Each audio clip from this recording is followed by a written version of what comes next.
नमस्कार, मैं जितेंद्र चतुर्वेदी। ये तो ब्लैकमेलर निकले, चौंकिएगा नहीं। बात उन तिलचट्टों की कर रहा हूं जो अब इस फिराक में लगे हैं कि कैसे हिंदुस्तान को ही बंधक बना लिया जाए। और ये बात अनायास नहीं कर रहा हूं। इनकी जो योजना है उसको भांपते हुए बाकायदे केंद्रीय गृह मंत्री अमित शाह ने बीती रात 40 मिनट बैठक की अपने आला अधिकारियों के साथ। उसमें आईबी के मुखिया भी थे और गृह सचिव भी थे।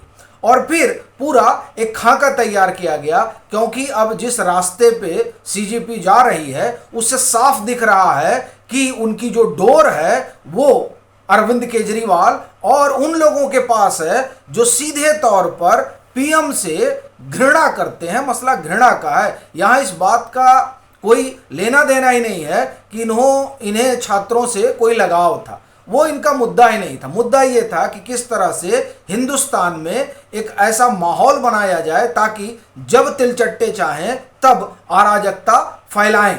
और इसके उदाहरण दिखाई दे रहे हैं।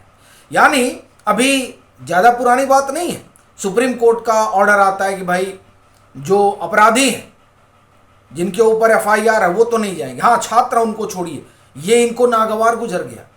ये कह रहे हैं कि हम इसको नहीं मानेंगे और अगर आप सबको नहीं छोड़ेंगे तो हम आंदोलन कर देंगे। पकड़कर क्या बैठे हैं कि सरकार ने हमसे वादा किया था कि जो आंदोलनकारी हैं उनको छोड़ा जाएगा। सवाल यह है, सरकार ने आंदोलनकारी छात्रों को छोड़ने का वादा किया था। जो अराजकता फैला रहे थे उनसे तो सीजीपी ने पहले ही पल्ला झाड़ लिया था। तो उनकी रिहाई के लिए उनके मुकदमे वापस ले लिए जाए। यानी जो आप ये कहें कि रेपिस्ट है, इस आंदोलन का हिस्सा बना आपके, उसका मुकदमा वापस ले लिया जाए। हद है। जिसके ऊपर मर्डर चार्जेज है उसका मुकदमा वापस ले लिया जाए। तो ये जो ब्लैकमेलिंग शुरू की गई है तिलचट्टों की तरफ से, इस ब्लैकमेलिंग को देखते हुए एक मुकम्मल क्रैकडाउन की तैयारी है। और उसमें क्या क्या होने जा रहा है ये जानेंगे। साथ ही साथ अरविंद केजरीवाल पर जो कहर टूटा है उसको भी जानेंगे, क्योंकि सुबह सुबह उनके पास एक पाती पहुंच गई है। यानी पंजाब, उस पाती में क्या है और उस पाती से कैसे खरमंडल मच गया है ये भी जानेंगे। और साथ साथ ये भी समझेंगे कि ये और इनके जो विपक्ष के नेता हैं राहुल गांधी, जिस तरीके से उनका दोहरा व्यवहार है, उस व्यवहार ने कैसे इनके तोते उड़ा रखे हैं। क्योंकि जनता है, सब देखती है साहब। जो ड्रामा खड़ा किया गया जंतर मंतर से, अब दरअसल उसकी पोल खुलने लगी है। तो वो पोल परेशान कर रही क्या है, इसी से शुरू करते हैं। पहली और जो बड़ी बात हुई कि साहब वहां पत्थरबाजी कैसे हुई, तो सब बताने लगे पुलिस वाले लाकर पत्थर का ट्रक खड़ा कर गए थे। अब उसकी पड़ताल शुरू हो गई है। उसकी जो पड़ताल है वो परेशान कर रही है किसको? उन लोगों को जिन लोगों ने जंतर मंतर पर यह पूरा खेल स्पॉन्सर किया था। यही नहीं, जिस तरह से वहां पर भीड़ लगी रही, उनकी जो निष्पक्ष है उसकी भी अब एक तरह से जांच होगी और पूरा देखा जाएगा कि आखिर क्या वजह है कि इनका जो लोग उस राग में, उस सुर में सुर मिला रहे हैं जो तिलचट्टों का है, उनका एक तरह से कहें कि व्यू अलग ही तरीके से जा रहा है। तो वो व्यू अलग तरीके से क्यों जा रहा है, ये सबसे बड़ा सवाल है। क्योंकि आपको अपने पक्ष में करने का सबसे बेहतरीन तरीका यही है कि आपके रेवेन्यू को बढ़ा दिया जाए। और रेवेन्यू बढ़ाने का तरीका क्या है कि आपके व्यू को बढ़ा दिया जाए। तो ये जो खेल है उस खेल पर गृह मंत्रालय की पूरी नजर है। और गृह मंत्रालय जो है अब इस पड़ताल में लग गया है कि आखिर में क्या चल रहा है। ये जो जैसे पैलेट गन वाला मसला है, तो ये चलाने का ऑर्डर किसने दिया था? इस पर घेराबंदी हो रही है ना। ये चलाने का ऑर्डर कहां से आया था? उसके बाद में ये जो वहां पर तमाम लोग पैसे काट रहे थे, उस सब का जो है आप ये कहें कि इलाज की तैयारी है। और इस बाबत केंद्रीय गृह मंत्री अमित शाह की जो बैठक है वो बड़ी महत्वपूर्ण है।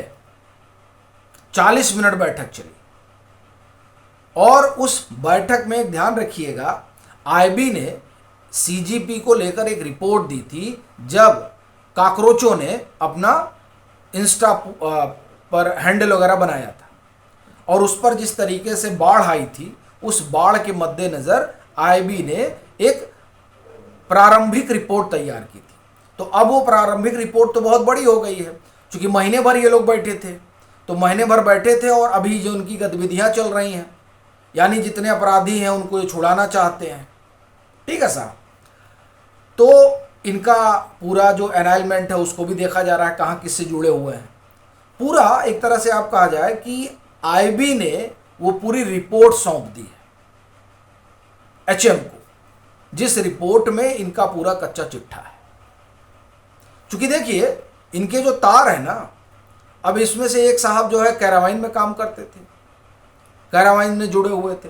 कैरावाइन जानी ही इसीलिए जाती है कि कैसे नरेंद्र मोदी को निपटाया जाए, उनका काम ही, उनका खेल ही यही है। तो अब सवाल ये उठता है कि आंदोलन कोई भी करता है ना, उसका जो नेता होता है बड़ा फ्लेक्सिबल होता है। आप इन लोगों को देखिए, ये अड़े हुए हैं, पहले धर्मेंद्र प्रधान पर अड़े थे, अब किस पर अड़े हैं, मतलब रोज धमका रहे हैं। इससे समझ में आता है कि ये गाइड कहाँ से हो रहे हैं। गाइड वहीं से हो रहे हैं जहाँ से तमाम सारे फाउंडेशन के लोगों को जो है फंड मिलता है और तरह तरह का इनाम मिलता है, वहाँ से ये गाइड हो रहे हैं। उन संपादकों से गाइड हो रहे हैं जो संपादक जाने ही इसीलिए जाते हैं कि कैसे मोदी विरोध में अभियान चलाया जाए। तो ये सारी जो रिपोर्ट है वो गृह मंत्री के सामने रखी गई है। यही नहीं, कौन कौन संपादक है जो इनको ट्यूशन दे रहे हैं, और कौन कौन भारी भारी जो है मठाधीश है मीडिया के, जो निष्पक्षता के नाम पर इनको पाठ पढ़ा रहे हैं, और कौन इन्फ्लुएंस कर रहा है इस बात को लेकर कि कैसे सोशल मीडिया पर चीजें चलनी चाहिए, कैसे माहौल बनाया जाना, और छात्रों को जो ढाल बनाया गया उसकी पूरी कहानी भी बीती रात जो 40 मिनट की बैठक हुई उसमें सब आई। यानी गृह सचिव और आईबी के प्रमुख के साथ बैठकर केंद्रीय गृह मंत्री ने आगे का जो खाका है वो तैयार किया है कि तिलचट्टों को हिट कैसे किया जाएगा। क्योंकि देखिए तो ब्लैकमेलिंग कर रहे हैं, ये तो सीधी ब्लैकमेलिंग हुई। भाई आपने आंदोलन किया, आपने मांग रखी, आपकी मांग मानी गई, अब आप पार्टी करो, सुबह उठो, हैंगओवर रहो, और उस हैंगओवर के बाद भौंकने लगो, तब तो मामला ठीक नहीं है। तो ये बात जो है केंद्रीय गृह मंत्री ने कहा अब इनका इलाज करना जरूरी है। और वैसे भी देखिए कई लोग हैं जो चाहते हैं कि इनका इलाज हो ही जाए, क्योंकि उनका अपना राजनीतिक हितलाभ है।